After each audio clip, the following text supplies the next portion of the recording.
Little Star. Hatid sa inyo ng Coffee Mate, Milo, New Best Ever Sunsilk, Nestea, at Time Taba Bar.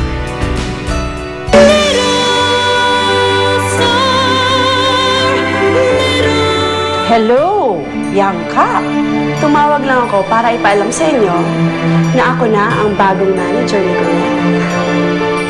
Wala kang kwenta ka na! Kung hindi dahil sa akin, wala ka dito! Huwag mong isumbat sa akin na inanak mo ako!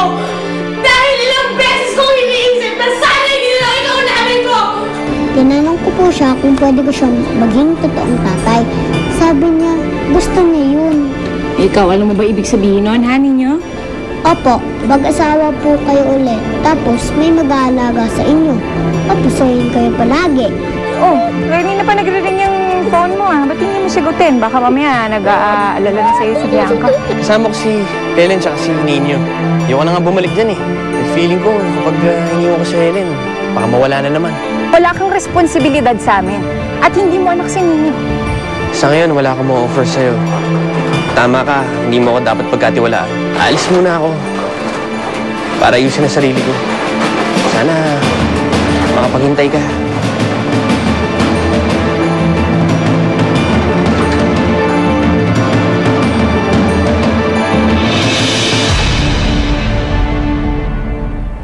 Nay?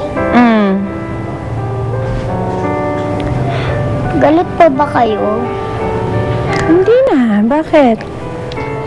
Bakit po pag kay Ninong, ang sungit-sungit niyo? Nung nagkasakit siya, inalagaan niyo naman siya. Ayaw niyo po ba siya o gusto? Hindi naman sa ayaw ko sa kanya. Gusto niyo po siya? Naku anak, huwag kang mag-alala. Wala akong gusto sa ninong mo. Hindi naman po ako nag-aalala eh. Gusto po si Ninong. Kahit wala po akong tatay, singbait niyo po ba si tatay? Pareho po silang mabait. Pareho lang. Ay naku, matulog ka na. Tulog na. Siguro, Nay, may tinatago ka tungkol kay tatay, no? Bakit ayaw niyo po siya pag-usapan? Ay naku anak, ano ka ba naman? Ano naman itatago ko? Bihira ka naman. Tsaka yung mga tanong mo pwede, itigil mo na yan. Huwag mo masyadong isipin ng ninong Dave mo. Baka mamaya hindi na bumalik yun. Masyadong sumama ang loob mo, malungkot ka. Parang si tatay, ay, hindi naman siguro ganun si Ninong Dave. Tingin ko babalik po yun. Sige na, matulog ka na. Matulog na tayo. Tulog na. Ninyo, matulog ka na. Pikit mo na yung mga mata mo. Sige na.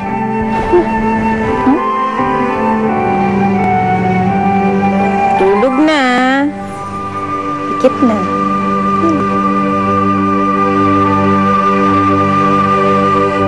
Sa wakas, umuwi ka na rin. Iharap na sa asawang makulit. Akala pa't natago kita eh. Ang gusto ko nga pare, matapos na to eh. Matapos na yan alimet namin nang makapaghiwalay na kami. Eh syempre, nakita mo na si Helen eh. Si Helen pare, ang ganda pa rin niya. Hindi lang panlabas, pati panloob. Sa Nino, kung makita mo, ang cute, ang kulit. Eh paano yan Dave? Kasal ka pa rin. Saka si Bianca, hindi ka papakawalan nun. Hindi ko na dapat patagalin to. Bukas na bukas, kailangan ko na siyang kausapin. Tara na, pasok na tayo.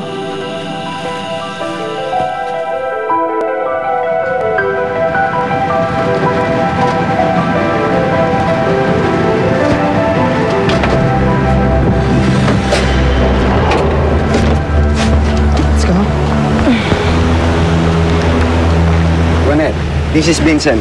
Siya ang mga kasama ko sa pictorial mamaya. Vincent. Ano ulit ang pangalan ng magazine na to? Nakalimutan ko na eh. Pero bago tong magazine, tapos ilo-launch pa lang, kasi ikaw ang napili niya ng cover girl on Taray, di ba? Sino man to photographer? Bakit hindi na si Dave ang kinuha ni Bianca? Magaling yan, tapos gwapo pa. Magaling din yan, Gwyneth. Sige na, halika na, mag-ready ka na, halika na. Ay, naku, please na. Halika na.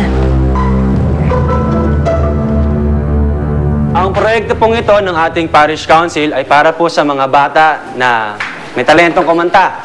Father, excuse me po, late na ho ba kami? Kakampisa lang po namin. Maupo po kayo. Sige. Gaya po na sinabi ko kanina, lumapit po sa akin ang organizer ng National Bulilit Star. Naghahanap po sila ng mga singers na sumali sa kanilang singing contest. Mga bata po. Father, Yes? pwede ko po bang isali si Paul? Ano po ba mga requirements? Simple lang naman ang requirements nila. Nasa age 6 hanggang 12 years old. At kaya po inaanyayaan ko po kayong lahat na isali po inyong anak at saka ang inyong mga pamangkin kakilala ng mga bata. Dahil po ang premyo po natin ay nasa 10,000. Wow! Ay, naku, ililibre kita.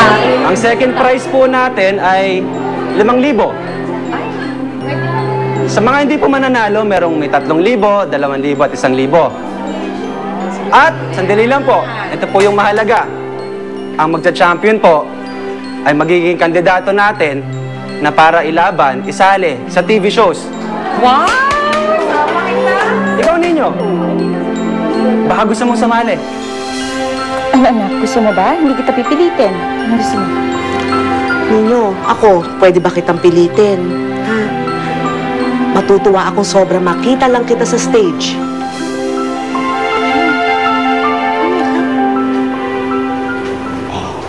Father, alam naman nating lahat, di ba? Na anak ko ang pambato dito sa bayan na to. Mapapahiya lang yan si Ninyo. Baka lalo lang maging mahiyain yan. Anak ko na lang. Alam mo kasi, Rosing, dapat idaan natin lahat sa contest. Kung sino ang mananalo, siyang ipapalabas natin sa TV. Tama. Diba? Sasali na po ako sa contest. Very good, Nino. Very good. Ako, anak. Sigurado ka?